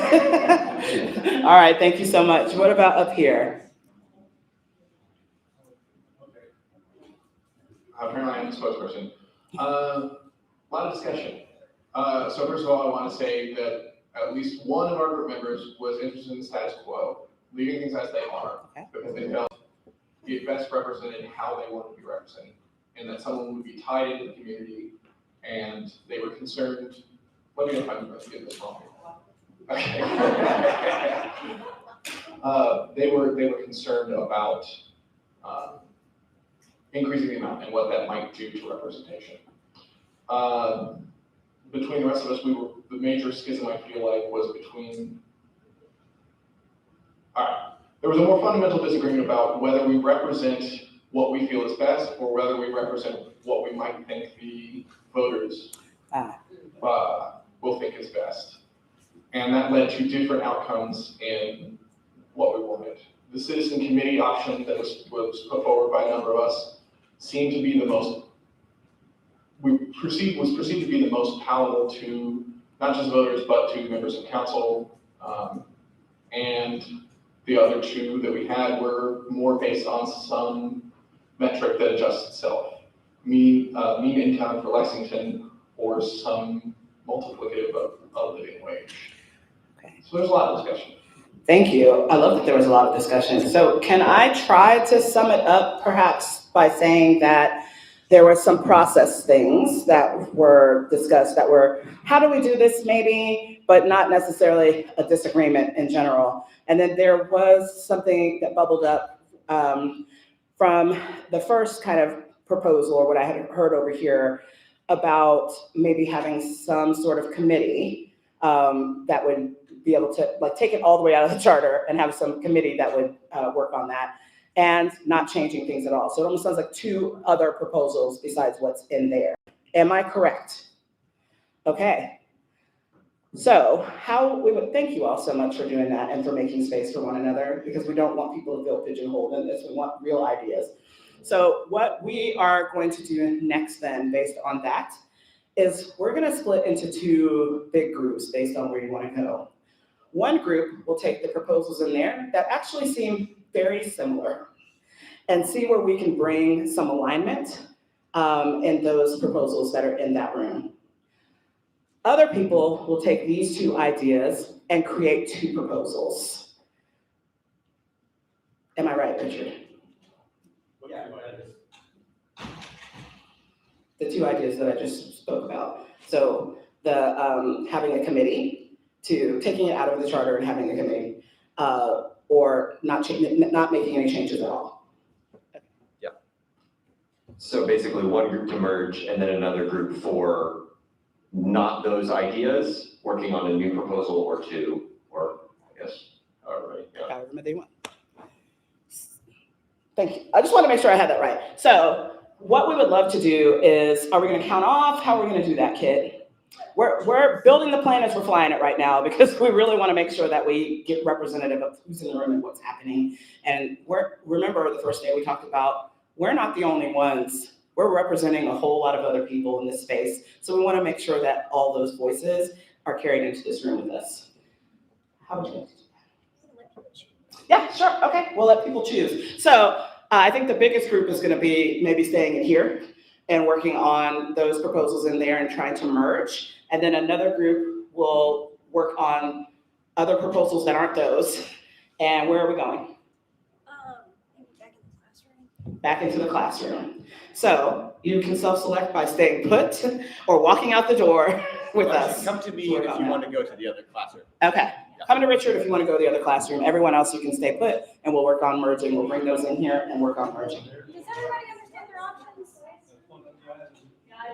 We'll get you to the other class. In here is the people who want to merge those ideas over there because they're very similar. The 4 ideas that you all had are very similar over there. So merging some of those ideas together, and another group that wants to develop some new ideas. More discussion? We'll bring them in here. It's just a lot of. There's a lot of people, yeah. You're gonna give us 2 blank sheets to fill out? We will. You got 1 sheet? Anyone else? We'll get 1. Okay. Okay, does anybody else want to go with Richard to develop a new idea that is not currently represented in that room? So it might be developing, keeping compensation the same, it might be developing this independent commission idea. If there's something that you feel strongly about that is not in that room, you should go with Richard right now. Or if you're just interested in helping people work through that, you should go with Richard right now. Everyone who stays in here will be working on just combining the proposals that already exist together. Does that make sense? Okay. Okay. Nobody else? All right, great. All right. We'll go grab those. You guys can stay put and we'll get them again.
So is it okay if I come to you all last because of the information you just gave me? Okay, thank you. All right, so we're gonna start over here, and we just want to hear the rationale, that's what we're starting with, behind the numbers that you chose. Do we have the other mic? Can you run the mic over to this group for me? Okay, they can have my mic. You can run my mic. We just want to capture it for everybody. Yes. Thank you. Okay, so like I said, the number that we wrote down was just an average, but the reason that we had our individual values came down to sort of, there's three camps, but I can't remember the third, because the third left the room. Can you say your number again, just for everybody? What did we end up with, 65? 55, 60? Yeah, 55, 60, that's I think what we came up with. The rationales that we had were either for a simple form of justice, which was tied to the mean wage for Lexington, or some variation on a multiplicative of a living wage. The justification was we want to not limit the candidate pool. There were a bunch of different justifications and reasons for not limiting the candidate pool. We don't need to dig into them, but not limiting the candidate pool was the sum of all those different types. And one of those, I think I heard was diversity of candidates, right? There were many, but like that was one. Yeah, diversity of candidates, so making sure the pay is competitive for people who might otherwise have to go in a lucrative career, et cetera. Thank you so much. You want to run up to this group next? Looks like Connor, are you the person? Okay. Thank you. Thank you. So we decided on 65, which is funny because it was higher than everyone's. We did not expect that. But our rationale is we had a broad range from 50 to 68 in our group coming into it. And so we looked at it, talked about our reasons behind it. And then we narrowed it down to 60 to 68. And is everyone good with above 60? And everyone was. So we had about $8,000 range.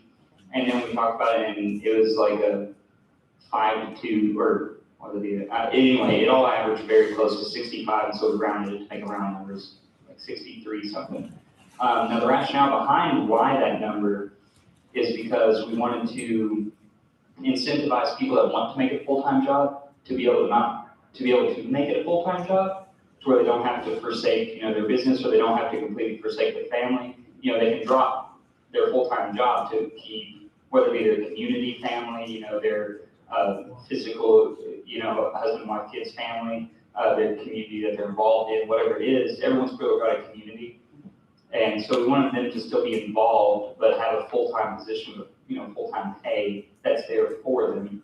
And also it allows people to not have the excuse of, well, I've got to run my business to stay afloat financially in life, and I've got to do all this work. So that's why I'm not returning calls. That's why I'm not that involved in counseling. I can only make 4 out of 5 because it incentivizes people to, you have no excuse not to have a full-time job at this. One of the big reasons too for that number and that range we narrowed it down to is because it's very close to the average income across LPCG. It's very close to, the 62,000 for the aides. We felt like that was a very, you start getting towards 70, 80, and that's going to be exceptional and people won't go for it. And it's outside of the averages. Keeping at 40 or 50, that's still below the averages, and it's even below the 80. So we just felt it was a very round number, it was a very average number. It was an acceptable number for the voters as well. There a lot of little nuances kind of just led to this little range in 765. I think our group would probably be fine for 62, but 60 as well. 62. Sorry, for 60 as well, but I was just saying that's why we rounded at 65. 60 I think we would be good with, but that's why we landed at that number. Those are our reasons. Thank you so much. And then we're going to move over to this group for some rationale before we throw your wild card, okay? Okay, it sounds like we had about the same kinds of rationale, diversity of pool and things like that. So, but our number was, and there's a little bit of a discussion here, at least 60. So we were going with 60 as about the average of the individual salary in government. And I think we may have misworded what we were saying there, but we wanted it to be based on that average, and then at least, and then it can go up based on the cost of living increases like they would have. And there was some discussion, and I know that I discussed it with another group. 60, we were putting it a little bit under the aides because we were still sort of looking at it as aides doing like a 40-hour-a-week job. So I think that our group is in a position that we would be okay with negotiating that number up or down. I mean, I think we are. That's not me. No, it's not. Sorry, I was like, what? I mean, really, it's a matter of like $5,000 or whatever. Okay. So. Thank you very much. Thank you. And if you'll pass the mic on over to this group, they're calling a little bit of an audible. Can you tell us about that? So all I'm gonna say is that everybody who's still at our table agreed on a different number than what's on the board. Yeah. Yes, that's what this is about. Exactly. Thank you. So what we want to do is the exact average salary in Lexington. So $59,987. And for the same reasons that all of you all said, right? Diversity and being able to pay for your families and all those things. But really why we picked that number is to have the highest chance of voters voting yes. Because I think saying this is the average salary of a Lexingtonian, somebody who has 10 seconds to understand why we picked that number, they're like, okay, I get it. Like, that's the average salary for a Lexingtonian. That's what makes sense. That's what makes sense. It also starts with a 5 instead of a 6. And I think, it's 59.9, right? And so it's basically 6. But I think the fact that it starts with a 5 means that it's more likely to grab those people who are hesitant to pay council more as opposed to a number that starts with a 6. Does that work? Okay, that's it. Thank you so much. You can return the mic. Everybody did a great job. I feel like I did. You want to clarify? I'm going to give you my mic. I don't want to make him all the way across the room.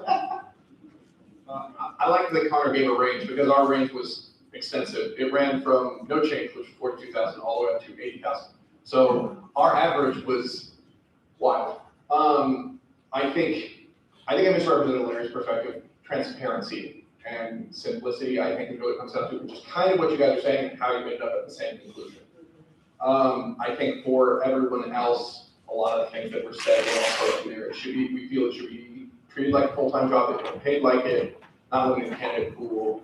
Voter palatability was a consideration for a lot of people.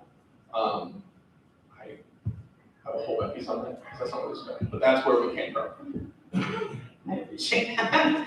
All right, thank you all so much. You did do a great job. Like, everybody did a great. Round of applause for us being emergent in our facilitation of our movement. Okay, so next step. You. Okay, that was really helpful, you guys. I think that was really good to hear your perspectives. Hopefully you guys, as individuals, not just as groups, are turning over in your head what you feel like the best number might be. So now we're gonna do a straw poll. Per Jake's suggestion, we've got it on a number line over here, okay? So we have a line starting over here, less 40K or less, up to 45, 50, I skipped 55, didn't I? I know how to make number lines. There we go, 55K, 60K, 65K, or more than 65K. So based on the perspectives you just heard, based on what your group thought about, everybody is gonna just take one sticker dot to vote. Just one, yeah, on the finger. And if you wanna just put up on the number line where you land in this moment. If you don't have dots, Christy has more dots.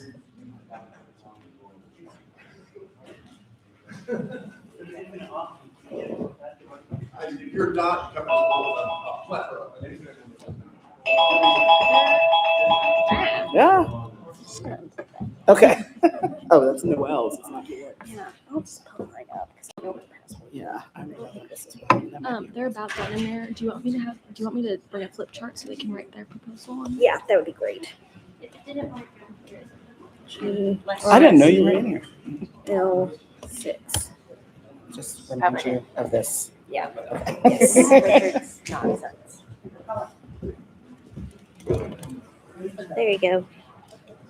Thank you. I don't know what's. We don't need that. The timer went off and it was just kind of. I did, I kept mine. Like you guys are running out, no, you're clearly not.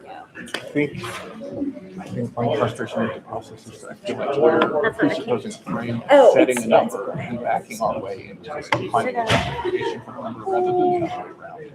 It feels bothersome.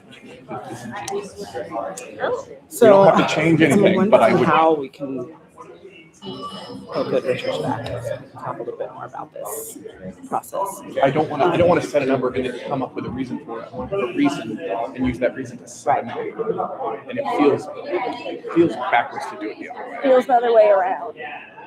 I hear you. I don't know how to facilitate that in this moment because I also want to be able to talk about the process of changing the number before the other group comes back in. They're back. Oh, okay. At least some. It's not all. Oh wait, this is. Okay, so yeah, we need to check in with them. You have a proposal? Okay, we have half a proposal. Okay, all right.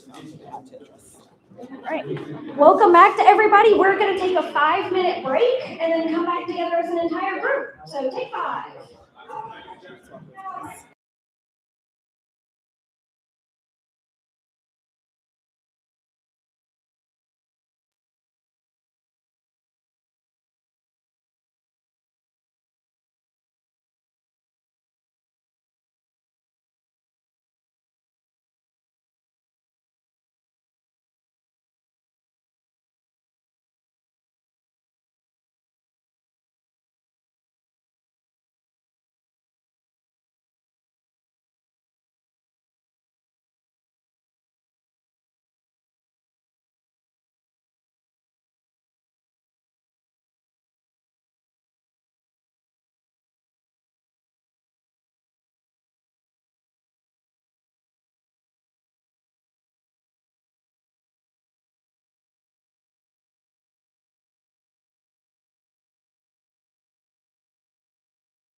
back. Welcome back.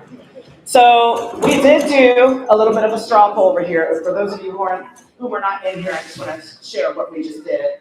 There were the 4 proposals that we had, and some of them were very similar. And so each group got to kind of discuss what their rationale was. After that, people were able to take a straw poll, and you see the straw poll over here about the numbers. There has been some discussion, someone brought up, I don't want to be pushed into a number before I understand process and everything else. And so we started to talk about that a little bit as a team and got an answer about process that we need to talk about before we get into anything else. And then a little bit about this number. So Megan is still here. Thank you for being here to give us like a more of a legal perspective on what we just did. And it might answer some of our questions to where we're going next. And then after Megan finishes speaking and you all ask questions, then we will talk about the new proposal, because there's a new proposal. I can't believe y'all did that in like 20 minutes. It's amazing. Okay, Megan, thank you. If you all haven't caught on yet, they bring me up here to tell you no. So there's my duty of telling you no. No, I'm just kidding. Okay. From these proposals, we are seeing a trend of basically we're setting it at a number and then we want to continue to adjust it based on some measurable item, whether it's CPI, household income, whatever the case may be. We cannot settle on that right this minute, and I'm going to tell you why. Because we are coming full circle back to my presentation that says that whatever we propose in the charter has to comply with state law and the state constitution, right? There is a statute out there that dictates that the Department for Local Government adjusts elected officials' salaries by CPI. It specifically says by CPI. So what we're going to do, we're not starting with no, we're saying maybe. We're going to ask the Department of Law their thoughts on whether or not we are restricted to keeping the CPI as the measurable increase, okay? So we're gonna get an answer for that question today, and then you will know by tomorrow whether we can change it to household income or some other measurable goal, or we are stuck with CPI. The other thing is, like Tony said, I think there's some frustration that you're asking me to come up with a number. It's because we are. And that's because the Department for Law said there has to be a number in order to amend. There's a current number. The voters have to know what they're changing it to.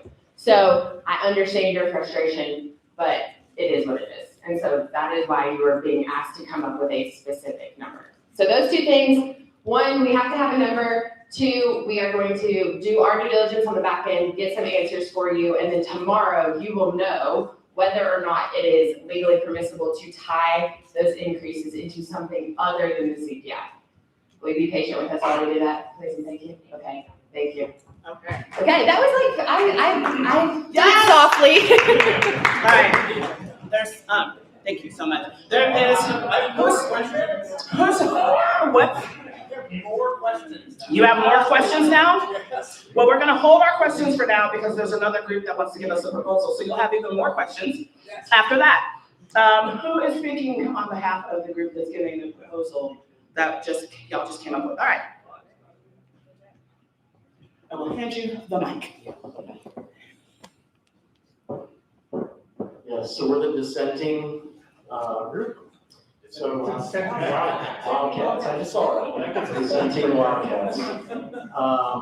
So what we're saying, and I'll go through this on the second, keep pay the same, which is based on the increases of the CPI, right?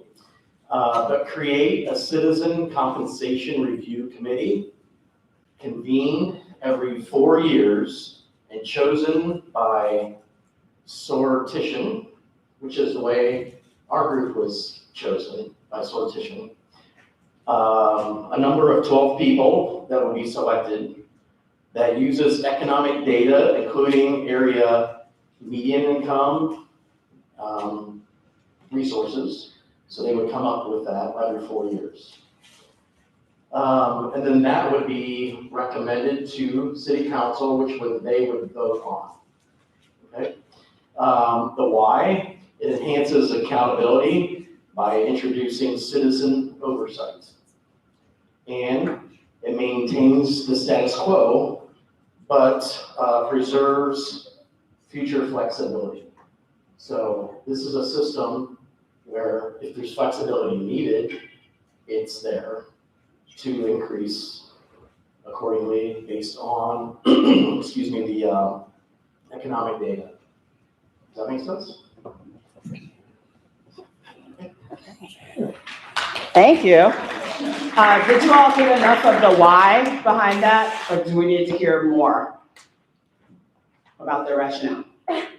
Okay, well, I'm seeing thumbs up. Thank you very much. All right, I'm gonna bring Kit up. We're gonna go from here. Yeah, we're gonna So go that's- from here. we're from here. We're gonna land this. Okay, guys, here's the deal. We gotta land the plane on compensation, because we gotta talk about charter today too. So our goal for today, by the end of the day for compensation, was to have an idea of the options for changing compensation and to have a gauge of which option is the most popular. And I think we have the information to do that. It's just a gauge of which is popular. The final details of these proposals are gonna be hashed out tomorrow. But what I wanna do right now is we just heard about the dissenting proposal. That's a new option on the table, right? The dissenting Wildcats. That's option one. In terms of the four proposals we had getting merged, we got part of the way through that process in this room, right? We did a straw poll on the number, the most popular number. I'm assuming y'all were voting for that 59,980. That's what you meant. Okay.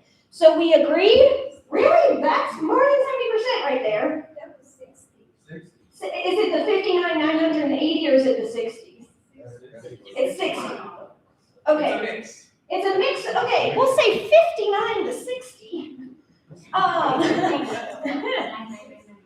So this is kind of a draft merge proposal here, 59 to 60, and then based on what we just heard from Megan, knowing that we want to tie it to increases based on inflation, but not knowing exactly what that looks like. So it's a rough draft proposal, but it is more or less a combination of what was said in these four. Or it's very possible that right now we don't like either of those two, right? That we feel like that we're not capturing what we need to capture yet. So in a second here, we're gonna do a multi-vote with those three options. The new dissenting proposal, the draft merge proposal, or neither of them. And you're gonna pick, I think should we do with 2 votes, how you feel about those 3 options.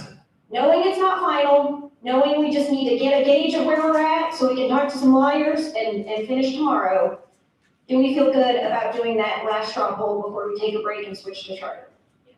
Okay? Do we have, can you write neither on that piece of paper? Great, thank you. Okay. Was there a question?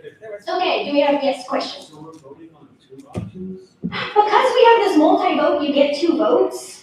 So if you like 2 of them, you can vote for 2, or if you only really like 1, you can put both of your votes on 1. But you get 2 votes, yes. 3 options. Yes, 3 options, 2 votes. What is the third option? Neither. None of the above. It's either the dissenting proposal that we just heard about from Jim, this draft merge proposal where it's increased the cap to 59 to 60,000 and adjust it based on inflation, or neither of those options do we like in this moment. Do we have other questions about the 3 options? Connor. Wait, sorry, I was just kind of wondering, even before the lawyers get to it, is there a way that we could try to shortly figure out the CPI versus median? I think it really just comes down to an opinion from law. So I think we won't know until tomorrow morning. I think we just need to know some sort of process. We don't know what that process is yet, but it would be adjusted based on inflation, but we don't know the exact way. Yes? Because what he's saying is actually true. Both proposals are based on CPI now. Yes. We won't have in the other now. Well, so this merge proposal is not, it's based on, we don't know. The number is 59 to 60K, the process for raising is unknown. That's where we're at with this proposal. Oh, okay. No, it's unknown. Okay. Does everybody feel ready to indicate how they're feeling about these 3 options? I see a head shake. David, do you wanna? Okay. Multi-sticker fee and, on items that we, you know, that are so similar to, I don't know.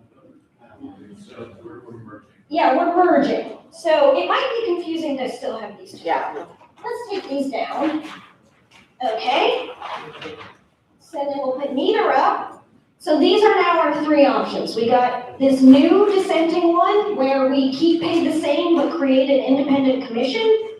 We have this in-process merged option where we increase pay 59 to 60,000 and adjust it every year based on an unknown metric. Or neither, I don't like either of these right now. You can put the dots straight on the flip chart. Okay? Okay, let's try this. And then after that, we can take a break, about 5 to 10 minutes, and then we'll reset for charters, okay? Thank you guys.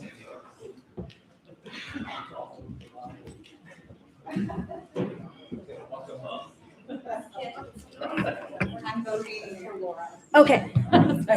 She's red, I'm pink. Fraud. I just want you to know. I believe you.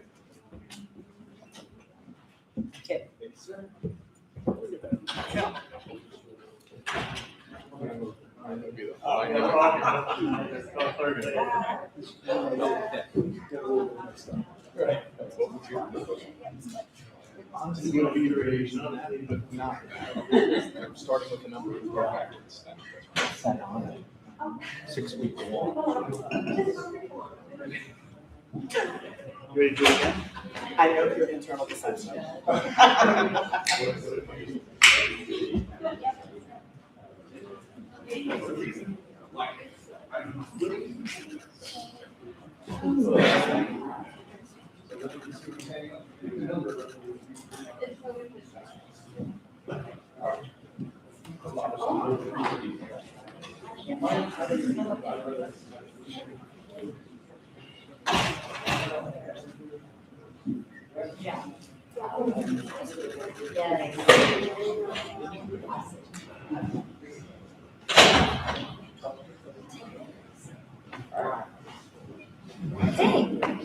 All right. Did everybody get a chance to vote? Okay, we are going to take, what time is it? Lord, who even knows what time it is? 2:49. It is 2:49. Okay, at 3 o'clock, we are going to come back in here, talk about the charter review, take 10, go to the bathroom, get some sun, get a snack. You guys did awesome. I know this was tough, but come back in 10 and we're going to keep going, okay?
Let's come back together.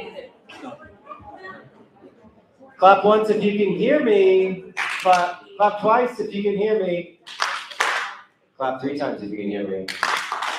Clap 15 times if you can hear me. There we go. Okay. We're moving. How's everyone doing? Can everyone just like stand up real quick? Just do like a quick stand up. You might have just been standing. Just stand. Just do like a little stretch. Adam, Haley, back there. Stand, stretch. Yeah, no. Haley, you gotta stand up. Can the Civic Lex staff people all stand up, please? How does it go? Everyone. Oh, man. I'm not gonna try and do the thing, but we'll just stand up, take a big deep breath in. Big exhale out. One more. Big breath in. Okay. We got through the hardest part of this, which is getting to proposals that people can feel okay about for council compensation. We knew that was going to be, when we've been planning this for 3 years, we knew that was going to be the hardest possible thing we could do. And y'all, if we got compensation, that's one of the things. And y'all did it. So can you give yourselves a pat on the back? Can you all clap for them while they give themselves a pat on the back? Okay, we are going to talk about charter review. You can sit. You may be seated.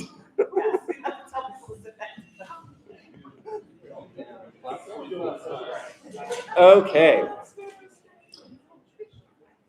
We are going to talk I'm going to talk very, very briefly about the mandate for charter review. How many of you have seen this before? Hint, all of you. You've all seen this before. How should Lexington's urban county charter be reviewed over time to ensure it stays current and relevant? Currently, there's no formal schedule to review. There's one option for the structure, which is a charter review commission of 20 people, but they don't have to follow it. It was last reviewed in 1998 before our time together here. And remember, it was a popular issue. So we are going to do a straw poll to start this off. We're starting it off a little bit differently with council compensation. We just want to see where you all are at. Thank you. Right here, charter review. What we kind of gathered from you all is that many of you think that the charter should, in fact, the charter review should be a topic that we consider recommendations for. So what we're going to do is you're going to come up here, you have one vote, and we're going to come up here and you're going to put a sticker on if you think it should change, if the charter review process should change, or if you think it should stay the same. That's it. One vote, very simple. Any questions about what change or keep it the same means? Yes? Keep it the same would be what has happened since 1998. You are correct. Okay, all right. That is, I will pass no editorial judgment on that. Yes, that is correct. Okay. How about it?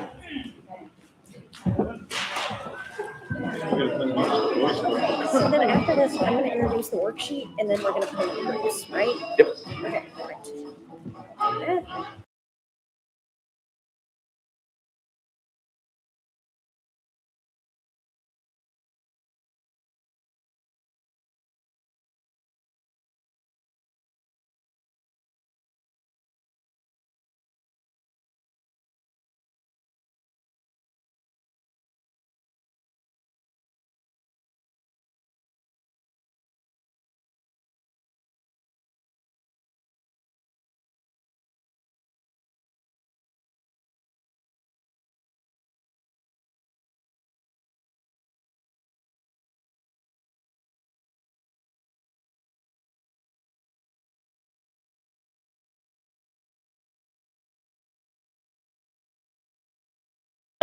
It is near unanimous, one dissenting voice, that you all would like to review the charter process. You'd like to review charter review.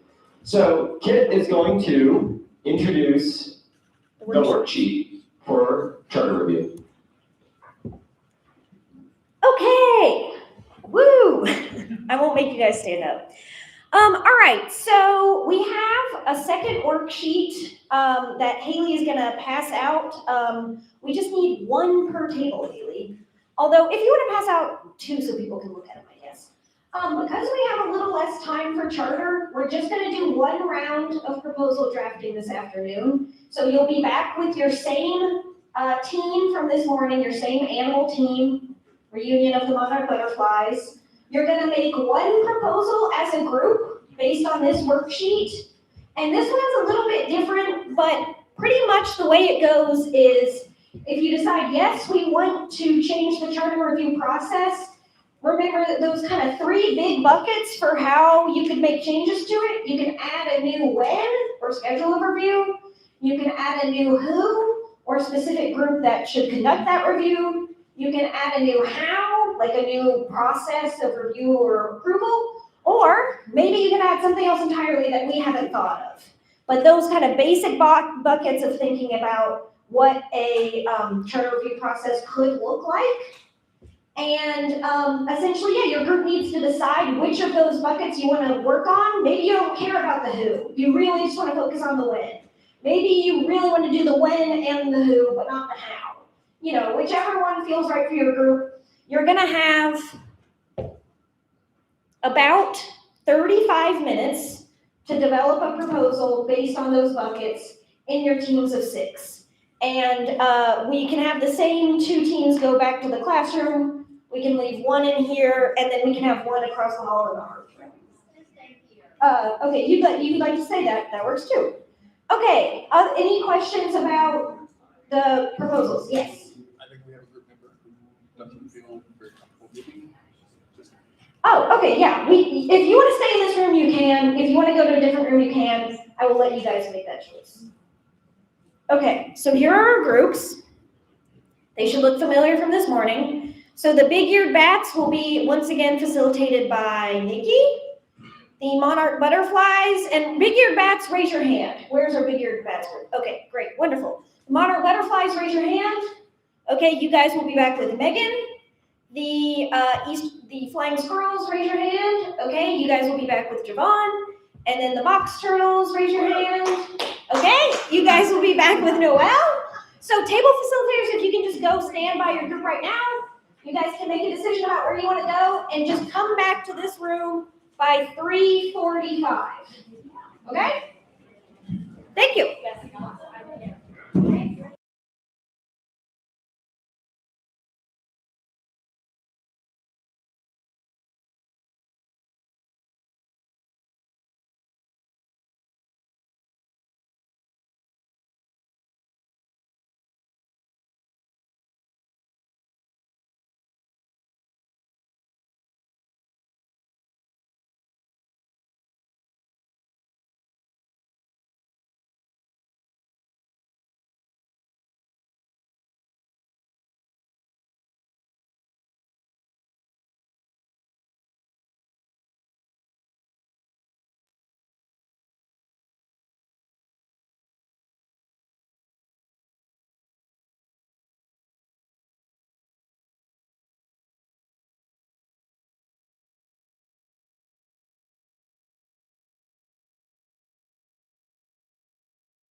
Okay. So we are going to hear from each group, and then Haley is going to scribe for us. Are you going to be our mic runner? Thank you so much. So you had some time in your groups, so we are back. Let's start with this group here, and then Haley will scribe for you. Make sure you tell her the name of, okay, you got it. The name of the group is, and there we go. Okay, so we have a whole when, who, and how that we'd like to change. The when, we think there should be a full review at least every 10 years and as needed.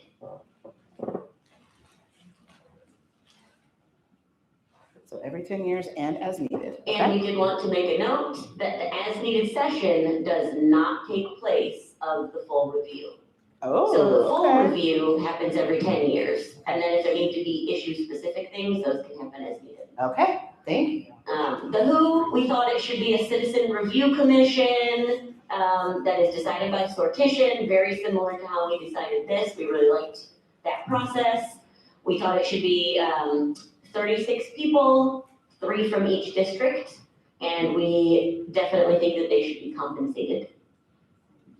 All right, thank you so much. And then our how, wait, one more, the how. One more.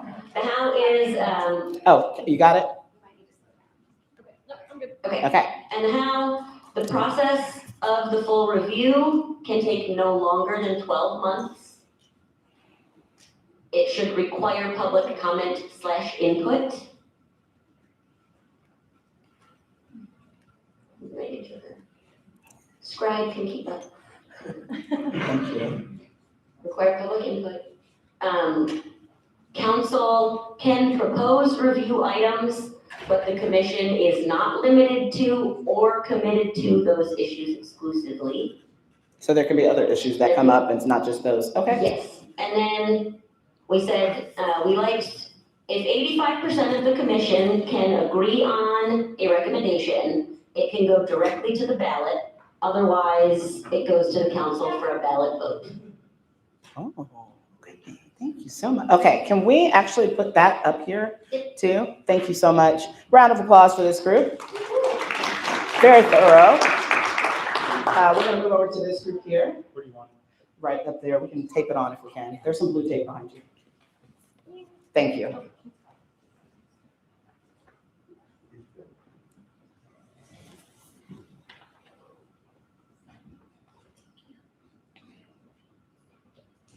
You're good to go. Okay, so we also wanted to change the when, who, and how. Okay. So for the when, we wanted it to be every 5 years, but also if need be, the council could trigger a special review of the charter. Okay, so you're saying 5 years and special review of the charter can happen? Yes. And then as for who, when the 5 years comes around, the council will appoint a committee to conduct a sortition process similar to the one that happened for the Civic Lex. Okay. And this process will choose randomly selected demographically representative members. We don't have a specific number. We figured it would just be some sort of like statistical process that can determine the number that is big enough to represent the demographics of Lexington. And then as for the timeline, we decided 90 days would be enough. And then if no consensus was reached, it would be dissolved. And there would need to be a public input component. And then for consensus, if the voting was 51% to 80%, the recommendations would go to the council to be voted on to be put on the ballot. But if it reached 80% consensus, it would go straight to ballot. Okay. All right, round of applause. I'm actually going to go backwards and go back to you all. Can you give us I'm sorry, Haley, I didn't think about this until now, but can you give us a little bit of rationale again for the how?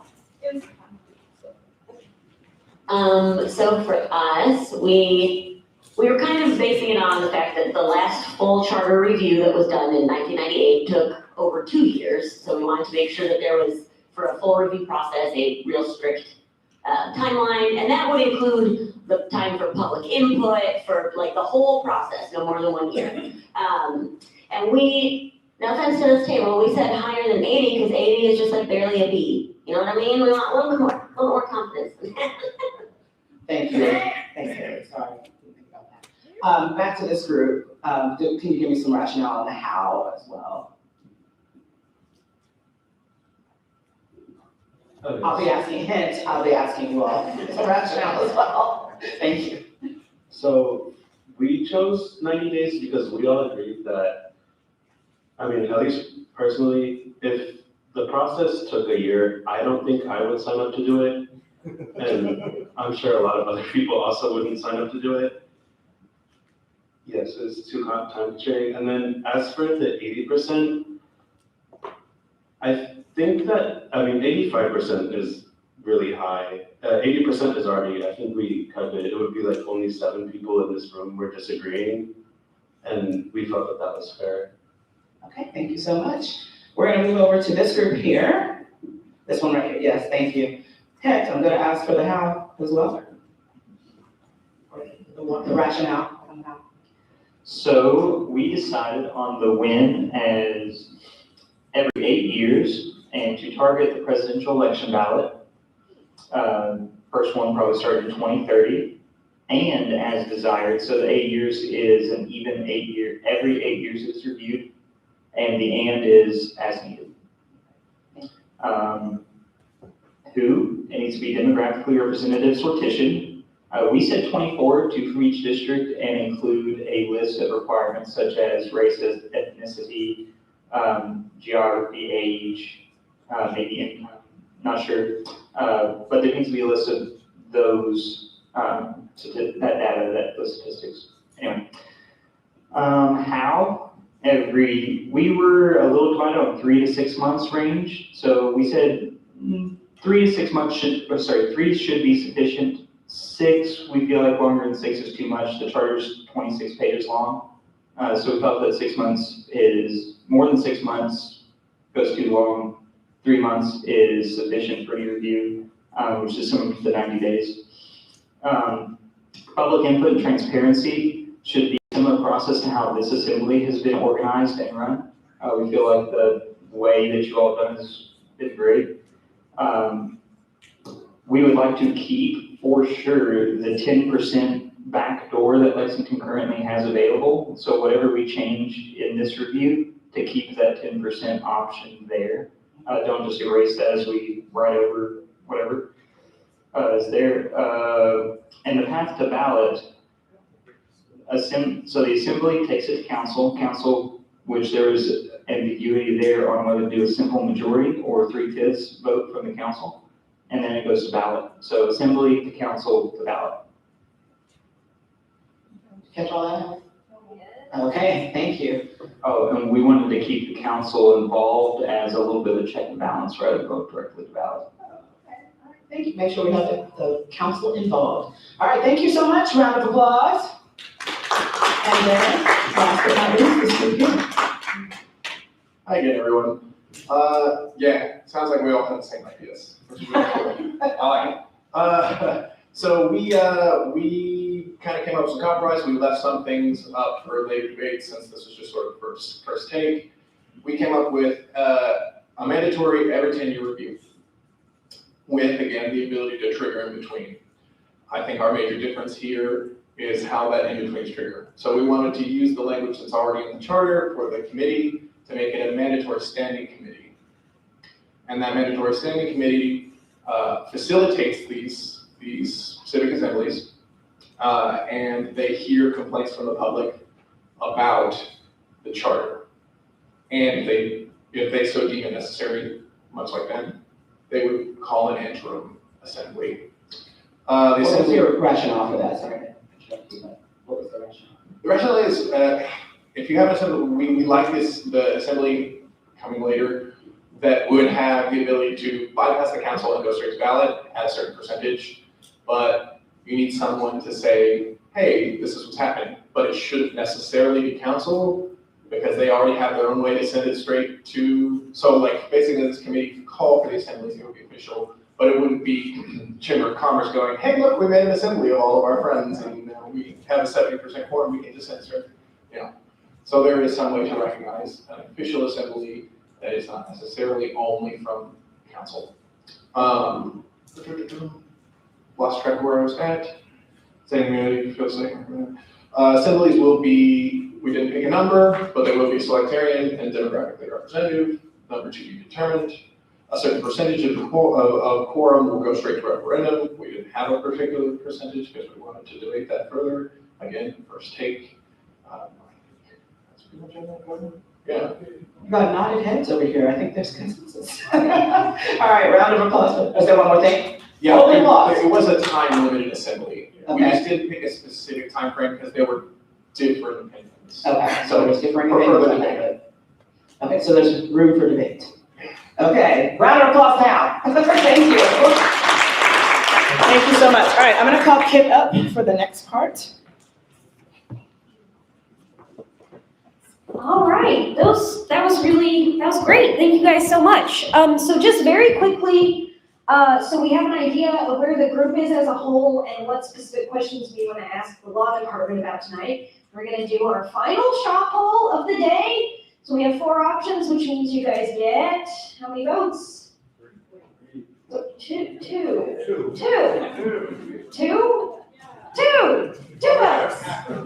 It's half. It's an even half.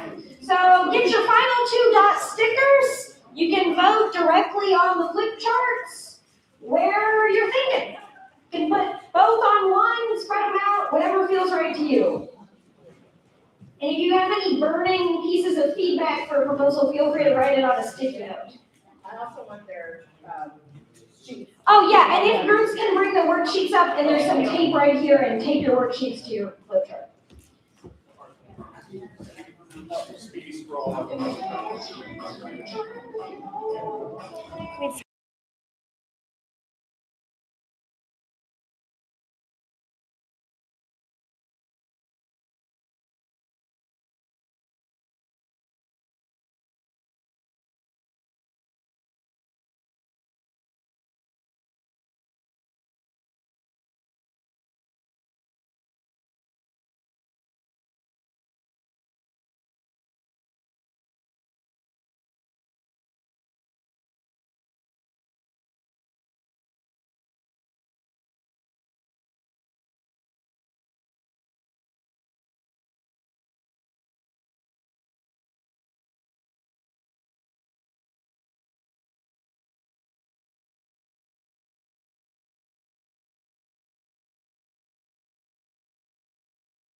Okay, I'm glad to say I know when I said final straw poll. We have one more straw poll. It's just going to be with raising your hand. Just a question for this group. How many of you, based on what you've seen here, feel like it would be a good use of our time tomorrow to work on merging these proposals before we do a final vote? How many of you, these 4 specifically, how many of you feel like that could work? Okay, all right, that is helpful, yes. Raise your hand if you'd be interested in voting separately on the when, the who, and the how. Okay, we will take that into account as we redevelop tomorrow's agenda that we already made but has to change completely. Woo! Huzzah! Yes, you'd like to discuss each when, who, how? Is that what you said?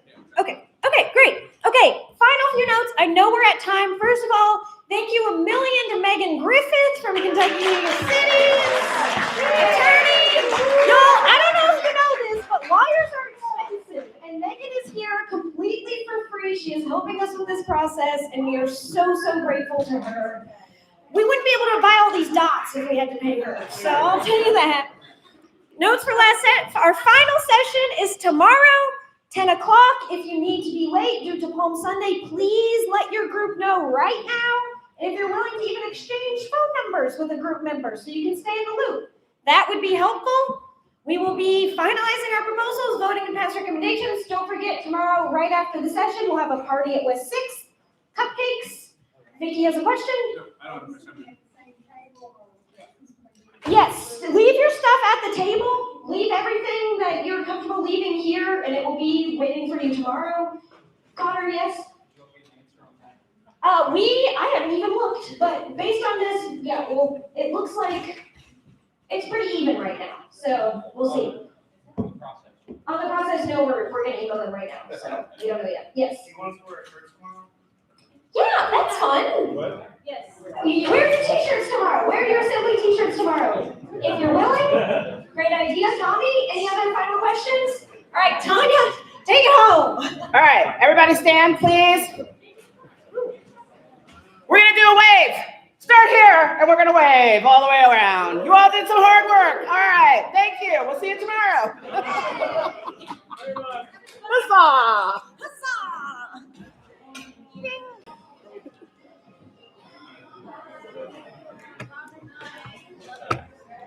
All right, remember the mic.